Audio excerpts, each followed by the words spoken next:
ये कहानी डेविड और उसकी बेटी ब्री की है। दोनों जंगल के बीचों बीच एक छोटे से घर में रहते थे। डेविड की पत्नी और ब्री की माँ इस दुनिया को छोड़ के जा चुकी थी। वो एक काफी अच्छी फोटोग्राफर थी, तो ब्री भी अपनी माँ की तरह एक वाइल्ड लाइफ फोटोग्राफर बनना चाहती थी और इसके सपने में उसके पापा उसका साथ देते थे। वो अपनी बेटी को घने जंगल में ले जाते और ब्री जानवरों की, पेड़ पौधों की खूबसूरत खूबसूरत फोटो खींचती। उस जंगल में ब्री को एक फॉक्स दिखा, यानी कि लोमड़ी, और ब्री उसकी फोटो खींचना चाहती थी। लेकिन जब भी वो कैमरा उसकी तरफ करती, वो लोमड़ी भाग के घने जंगल के अंदर चला जाता। ब्री बार बार उसका पीछा करने की कोशिश करती, लेकिन डेविड अपनी बेटी को रोक देता। डेविड अपनी बेटी के सपने का साथ तो दे रहा था, लेकिन साथ ही साथ डेविड इस बात का भी ख्याल रख रहा था कि अंधेरा होने से पहले वो और उसकी बेटी अपने घर वापस चले जाएं और वो अपनी बेटी को कभी भी जंगल में अकेले जाने नहीं देता। ब्री को ये बात पसंद नहीं आती कि डेविड उसके साथ ऐसा क्यों करता है। वो बड़ी हो गई है, उसे उस फॉक्स की फोटो चाहिए। शायद घने जंगल में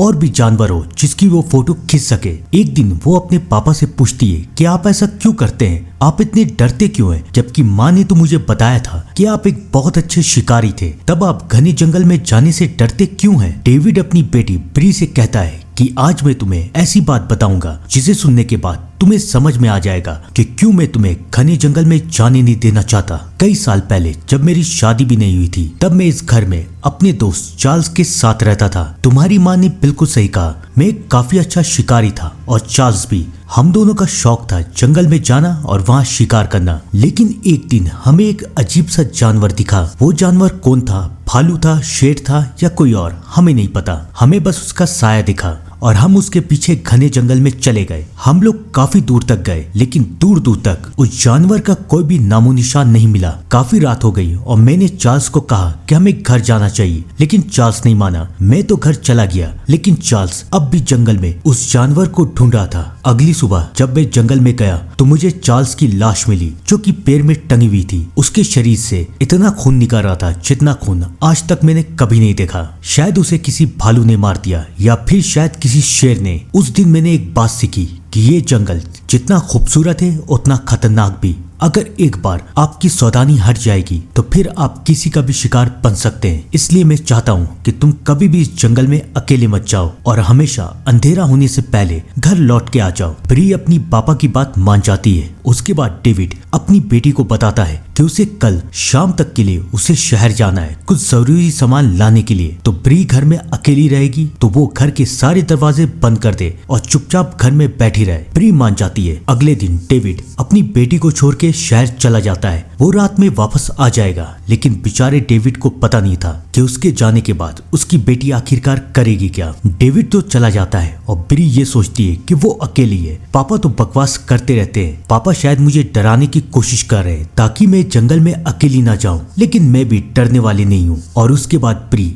अपने घर से निकल जाती है घने जंगल के अंदर जाने के लिए, क्योंकि शायद उसे वहाँ ऐसे जानवर मिल जाए, ऐसी फोटोज मिल जाए जो उसके करियर में उसका मदद कर सके। ब्री को पता नहीं था कि वो अपनी जिंदगी की सबसे बड़ी गलती कर रही है। वो जंगल में जाती है और उसे वही फॉक्स यानी कि लोमड़ी दिखती है। ब्री उसका पीछा करती है और वो लोमड़ी भागते हुए घने जंगल के अंदर चली जाती है। ब्री भी उसके पीछे पीछे जंगल के अंदर जाने लगती है। ब्री उसकी फोटो खींच लेती है, लेकिन उसके बाद ब्री को ये एहसास होता है कि वो जंगल के बहुत अंदर आ चुकी है और अब उसे अपने घर का पता भी याद नहीं है। वो अपना रास्ता ढूंढने की कोशिश कर रही है, लेकिन बेचारी ब्री अब जंगल में भटक चुकी है। और अब शुरू होगा इस कहानी का सबसे खौफनाक सफर। आप लोग क्या सोच रहे थे कि ये जंगल मामूली है, कुछ जानवर होंगे और कुछ नहीं? दिल थाम के बैठिएगा, क्योंकि इस जंगल में एक ऐसी चीज भी है जिसे देख के ब्री और आपके दोनों के होश उड़ जाएंगे। कहानी आगे बढ़ती है। ब्री रास्ता ढूंढने के चक्कर में इधर उधर भटक रही है और अब उसे अपने पापा की बात याद आ रही है कि ये जंगल जितना खूबसूरत है उतना खतरनाक। उसे डर भी लग रहा है। जानवरों की आवाज इधर उधर से आती जा रही है। ब्री बहुत डर चुकी है और अब रात भी हो चुकी है। ब्री एक पेड़ के साए में छुप के सो जाती है। एक तरफ ब्री बहुत परेशान थी। इस जंगल में कभी भी उसके साथ कुछ भी हो सकता था और दूसरी तरफ उसके पापा घर की तरफ लौट रहे थे। तभी रेडियो में एक मैसेज आता है कि एक कैदी भाग गया है और एक कैदी भाग के जंगल के अंदर छुपा हुआ है। डेविड को अपनी बेटी की बहुत चिंता होती है, क्योंकि जंगल उनके घर के पास है, तो कहीं कैदी उनके घर में ना आ जाए। डेविड अपनी बेटी को कॉल लगाता है, लेकिन घर में तो कोई है ही नहीं जो कॉल उठाए। डेविड अपने घर पहुंचता है तो देखता है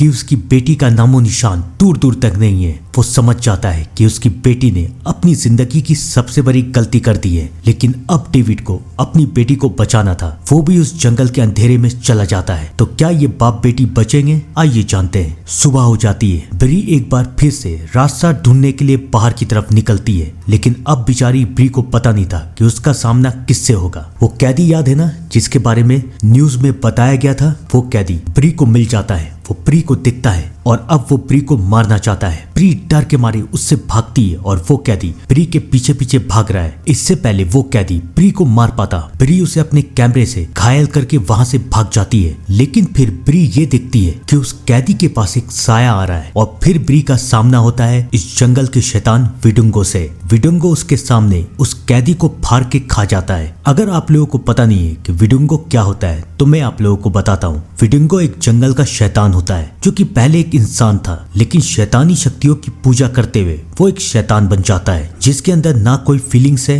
ना कोई दर्द, ना कोई खुशी। उसके अंदर बस एक चीज है और वो है भूख। और उसकी भूख मिटती है इंसानों को खाने से, और जितना वो इंसानों को खाएगा उतना ज्यादा वो ताकतवर और अमर बनता जाएगा। विडुंगो ने उस कैदी को अपना शिकार बना लिया था और अब उसका अगला शिकार थी ब्री। ब्री ने भी उस विडुंगो को देख लिया। वो डर के मारे वहां से भागती है, फिर से जार के पेड़ के नीचे छुप जाती है। ब्री को समझ में नहीं आ रहा है कि वो क्या करे। उसे बहुत डर लग रहा है। उसे अपने पापा की याद भी आ रही है। और फिर होता है एक और कमाल, क्योंकि ब्री को उसके पापा के मरे हुए दोस्त चार्ल्स की आत्मा दिखने लगती है। चार्ल्स ब्री को कहता है कि मैं तुम्हारे पापा का दोस्त हूँ और मुझे भी इसी शैतान ने मारा है। आज तक तुम्हारे पापा ये सोचते थे कि मुझे भालू या शेर ने मारा है, लेकिन मुझे इसी शैतान ने मारा है। ये तुम्हें भी मार देगा। इस जंगल से भाग जाओ बेटी, वरना शायद तुम बचोगी नहीं। घबराओ मत, तुम्हारे पापा भी ढूंढते हुए तुम्हें जंगल के अंदर आते जा रहे हैं। तुम अपने पापा के पास जाओ, तुम्हारे पापा तुम्हें यहाँ से बाहर निकाल देंगे। चार्ल्स की बात सुन के ब्री के अंदर हिम्मत आती है, लेकिन अब ये इतना आसान नहीं है। एक घना जंगल जहाँ पर जानवर है, आत्मा है और विडुंगो, और इस जंगल में फंसे हैं एक बाप और बेटी। जहाँ पर एक तरफ डेविड अपनी बेटी को ढूंढते हुए जंगल के अंदर बढ़ता जा रहा है, वहीं दूसरी तरफ ब्री अपने पापा को ढूंढने की कोशिश कर रही है। रास्ते में कई बार ब्री को वो विडुंगो मिलता है, लेकिन हैरत की बात तो यह है कि वो विडुंगो ब्री को मार नहीं रहा, बस उसे डरा रहा है। ऐसा क्यों? वह ऐसा क्यों कर रहा है? इस बात का पता कहानी के आगे तो जरूर चलेगा। ब्री और उसके पापा एक दूसरे की तरफ बढ़ते जा रहे और फाइनली वो वक्त आ जाता है जब ब्री को उसके पापा मिल जाते हैं। डेविड भी अपनी बेटी को देख के बहुत खुश है। उसकी बेटी की हालत बहुत खराब है। वो अपनी बेटी को उठाता है और घर लेके चला जाता है। आपको क्या लगा ये कहानी यहाँ पर खत्म हो गई? बिल्कुल भी नहीं। विडुंगो याद है ना? विडुंगो के मुंह पे अब ब्री का खून लग चुका है और उसे पता है कि यहाँ पर एक घर है जहाँ पर उसके 2 शिकार है, और वो धीरे धीरे करके ब्री के घर की तरफ बढ़ रहा है। इन सारी बातों से अनजान डेविड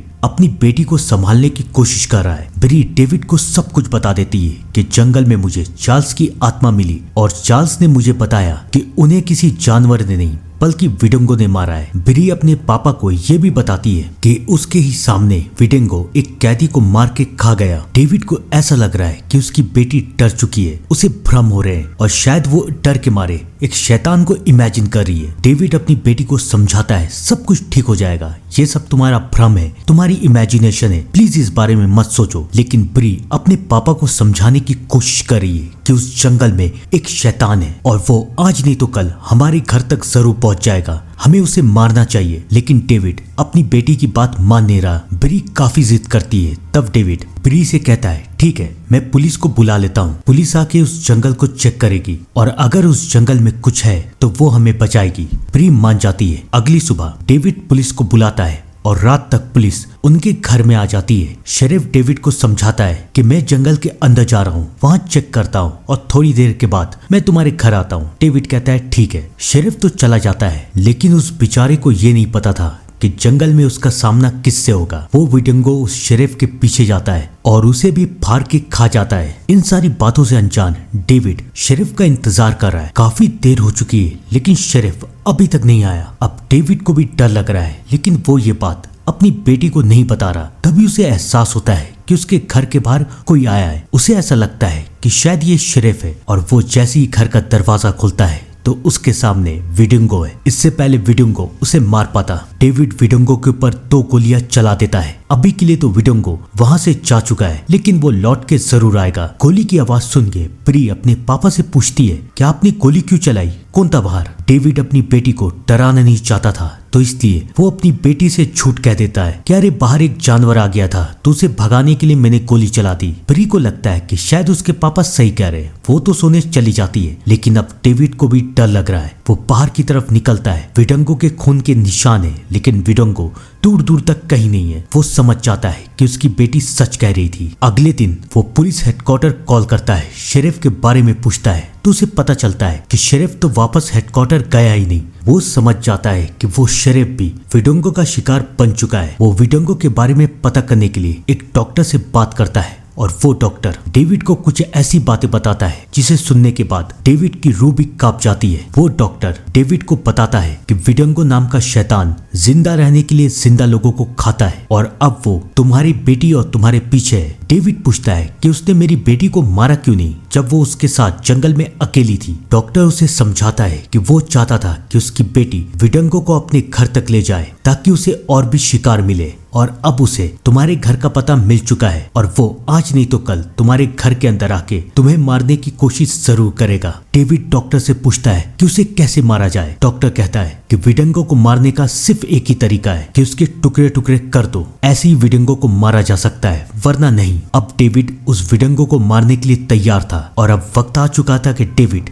अपनी बेटी को भी सच बता दे। वो अपनी बेटी को सब कुछ बता देता है कि कल रात यहाँ पर विडंगो आया था। ये बात सुन के प्री को बहुत डर लगता है। वो अपने पापा से कहती है हमें उसे मारना चाहिए वरना वो हमें मार देगा। डेविड अपनी बेटी को समझाता है डरो मत, मैं अभी जंगल में जाता हूँ और उसे मार देता हूँ। लेकिन उसके बाद प्री को ये एहसास होता है कि उनके घर में एक साया आ रहा है और वो देखती है कि वो विडंगो अब उनके घर में आ चुका है। अब उससे भूख बर्दाश्त नहीं हो रही और उसे डेविड और प्री दोनों को मारना है। डेविड उसके ऊपर गोली चलाता है लेकिन वो बच जाता है। डेविड अपनी बेटी से कहता है ऊपर जाओ कमरे में और कमरा बंद कर लो। प्री ऊपर जाके कमरे को बंद कर देती है और डेविड विडंगो के पीछे जंगल में जाता है। डेविड उसे एक मामूली जानवर समझ रहा था, लेकिन ये था विडंगो, एक शैतान। वो डेविड के ऊपर हमला कर देता है। डेविड और उसमें लड़ाई होती है, लेकिन वो डेविड को घायल कर देता है। डेविड तो बेहोश हो चुका है और अब विडंगो को प्री को पहले मारना है। वो घर की तरफ फिर से लौटता है। वो प्री के कमरे की तरफ आता है, लेकिन इससे पहले वो प्री को मार पाता।